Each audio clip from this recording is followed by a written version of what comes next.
राधे राधे। आप सब कैसे हो? आई होप कि अच्छे होंगे और आप सबकी पढ़ाई भी अच्छी चल रही होगी। तो चलो आज का टारगेट बताती हूँ। जैसा कि आपको पता था कि मंडे था और मंडे पे आज मेरा ऑफ था, तो मैंने सोचा कि आज मंडे में कुछ नहीं करना चाहिए, सिर्फ रिवीजन करना चाहिए। थोड़ा सा रिवीजन अच्छा रह जाता है क्योंकि मेरे पास कई घंटे मिल जाते हैं, मुझे 7-8 घंटे जो एक्स्ट्रा मिल जाते हैं पढ़ने के लिए, 7 घंटे।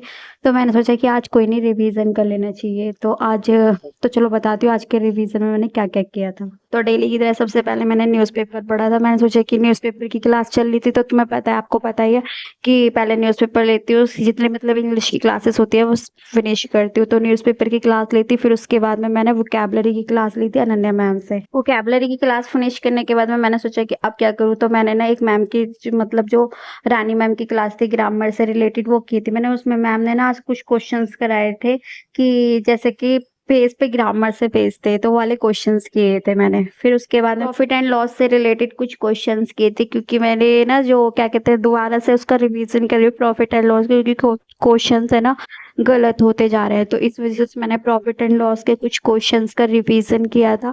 फिर मैंने अलजेब्रा पढ़ा था थोड़ा सा, क्योंकि मेरा 3 चीज चलती है, अर्थमेटिक और नंबर सिस्टम से रिलेटेड कुछ सिंप्लीफिकेशन पढ़ा था। आज नंबर सिस्टम मैं अगले दिन पढ़ूंगी, एक दिन नंबर सिस्टम पढ़ रही हूँ, एक दिन सिंप्लीफिकेशन। ऐसा हो रहा है क्योंकि ना मतलब चीजें मुझे थोड़ी घनी पता है, ज्यादा नहीं है, क्योंकि मैंने प्रीवियस ईयर्स मतलब कई टाइम्स और कुछ क्वेश्चंस करती रहती हूँ ना, तो कुछ चीजें मुझे समझ में आती रहती है, तो इस वजह से। फिर मैंने ये सब क्लासेस लेने के बाद में मैंने सिंपल इंटरेस्ट की भी क्लास ली थी। कि ये सब क्लास लेने के बाद में मैंने सोचा कि अब ना क्या कहते थोड़ा सा मैम की क्लासेस ले लेनी चाहिए। सबका क्लास फिनिश करने के बाद में मैंने सोचा कि अब ना थोड़ा सा रिवीजन कर लेना चाहिए। उस बीच में से आप सोच रहे होंगे कि सिर्फ इसने स्टडीज करी थी, घर का काम भी करना पड़ता है। ऐसा नहीं है कि हमारे काम नहीं करना पड़ता है, तो घर का काम भी करना पड़ता है। फिर रिवीजन किया था थोड़ा सा। रिवीजन में आज मैथ का भी रिवीजन किया था थोड़ा, मतलब रिवीज मैथ का मैंने 1 घंटे 40 मिनट तक तो मैंने किया ही था। फिर उसके बाद में इंग्लिश का भी मैंने रिवीजन किया था, जितनी भी वोकैबुलरी से थोड़ी सी वो करी थी, और मेरे जितने भी मतलब नोट्स थे सारे मैंने नोट्स को भी रिवीजन किया था। क्योंकि मैं आप सबको बताती हूँ कि रिवीजन मोस्ट इम्पोर्टेंट है, पर मैं सच्ची में बताऊँ तो मैं खुद रिवीजन नहीं करती, बहुत आलसी इंसान हूँ। पता है, मेरा को जितनी भी हो सके ना वीडियोस दिखा लो, पर आप मुझसे कहोगे ना पैन चला के ये थोड़ा सा काम कर ले, मेरे बस की नहीं होता। मैं बहुत आलसी इंसान हूँ, आप सबको सजेस्ट कर देती हूँ, पर खुद अपने ऊपर यूज नहीं करती हूँ। तो बट मेरा ये मानना है कि यार मेरा कोई नहीं, किसी और का तो भला हो जाए, जिसका भी हो जाए, किसी का भला हो जाए, उस पे वो तो मेरे कान्हा जी देखेंगे, मेरे वाले क्या होगा। पर आलसी बहुत हूँ, इतना मुझे पता है।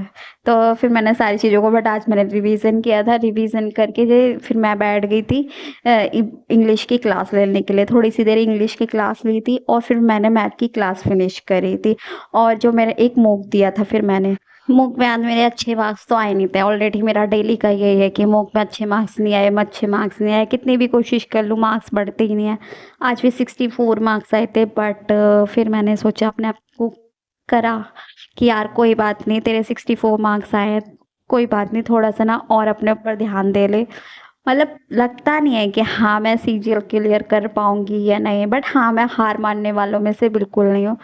सेकेंडली पता है क्या है, अब मेरे को थोड़ा सा ये लगता है कि मेरे पास ये ही साल है, मतलब कि इस ईयर अगर मैंने कर लिया तो मेरी जॉब लग गई तो बेस्ट है, नहीं तो फिर मेरी शादी करा दी जाएगी। घर वालों का सारा हो के मतलब पूरा प्रेशर आ चुका है कि या तो आपकी जॉब लगती है तो बेस्ट है। बट मैंने भी ना घर वालों को अपने ऊपर मतलब बोला नहीं है कि आप मतलब कोई भी देखो मत, क्योंकि यार जब कोई मतलब आप अगर 1% आपका कोई इम्प्रूवमेंट हो तो आपके लिए पेरेंट्स भी सोचेंगे कि यार मेरा बच्चा इम्प्रूवमेंट कर रहा है, तो मतलब मैं अपने बच्चे को स्टडीज में सपोर्ट करूं। बट जब मैं स्टडीज में जब मेरा कुछ एक इम्प्रूव ही नहीं हो रहा है तो मैं कैसे कहूँ उनको। तो जब मैं सोच लेती हूँ कि सब कान्हा जी की मर्जी है, अगर जो भी होगा अच्छा होगा। अगर राधा रानी मेरे ऊपर अगर थोड़ी सी दया होगी तो वो मेरे को जॉब लगा देंगी। अगर मेरी जॉब लगी तो बेस्ट है, तो मेरे लिए आई थिंक फ्यूचर मेरा अच्छा होगा। बट अगर नहीं लगी तो फिर जैसा होगा रह लिया जाएगा।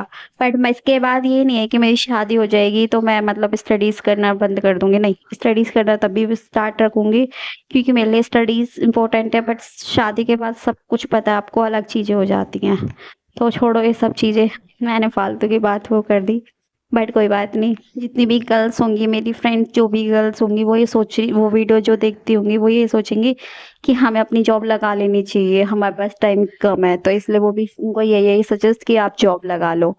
तो फिर मैंने उसका एनालिसिस किया था इसका मॉक का कि आज मेरे मॉक्स में कहाँ-कहाँ गलतियाँ हुई थी। तो ज़्यादातर मेरा क्या हो रहा है क्लोज़ टेस्ट और मेरे मैथ्स में भी मार्क्स गिर रहे हैं, थोड़ा-सा कहना यही हो रहा है।